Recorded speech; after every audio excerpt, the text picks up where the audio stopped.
بسم الله الرحمن الرحیم. یو دوه مسلې وشوې په پاکستان کې. ما چې په دې باندې کم ملګري دي ما فیسبوک یا یوټیوب چې پې آګاه کړم، او ډېر د شرم مقام دی په پاکستان کې، او خاص کر هغه خلکو لپاره، هغه علماو دپاره نن یې نوم اخلمه چې ځان ته به ډېر غټ ټیکهداران وی.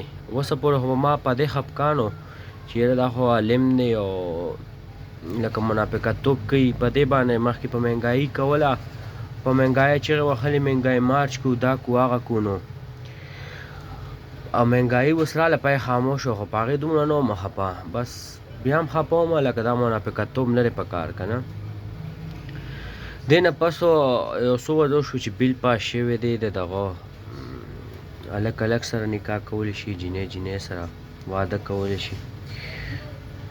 اسلامي قانون د ډډه سړي دړو کې یقین وکړه، دا یو سیاسي رنګ نه ورکومه، لکه ډېر د افسوس خبره ده. الله دې نه کړي چې زما ورور روچت شي، زما بچی روچت شي، یا زموږ په خاندان معاشره کې سبا بل کس روچت شي چې هغه وایي چې یاره هلک یي، او هغه وایي چې یاره زه خو بل هلک سره واده کوم.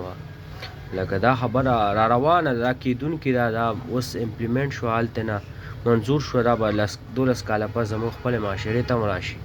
د افسوس خبره ده. دا هغه مولانا دی چې ځان ته به د اسلام ټیکهدار وي. بیل چا منظور کو؟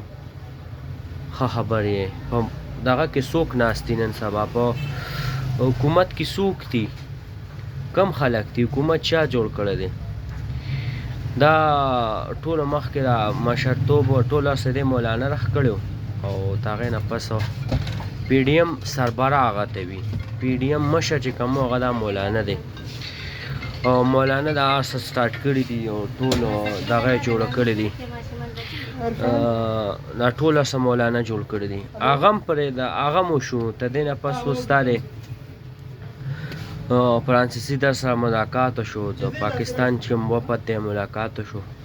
مولانا به ډېر لنګ مارچ کول په خپله وخت کې اسلام آباد کې وم، ډېر زیات دغه یې کول، لنګ مارچ یې کول چې یاره سفیر به خامخا لرې کړي، او د ګوستای رسول کړی دی، دا او هغه که نه خبرې کولې. خو نن هغه د اسلام هغه دغه چې هغه نن مړ شو، ختم شو، نوم ختم شو.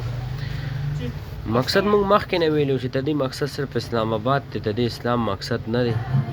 او اوس هم چې څومره علما دي، ملګري دي، ټولو له پکار دي چې لکه سوچ وکړي په دې باره کې چې ګوره دا څه کېږي څه نه کېږي. دا عالم نه دی، ډېر خفګان نه دا خبره کومه. خلک دا وي هغه وي، په مخامخ په مې ډېر ویلي، تاسې په شا به مې ډېر ویلي، په میډیا مې داسې نه دي ویلي، خو نن ډېر زیات خفه شوم، یقین وکړه ډېر زیات خفه کړم.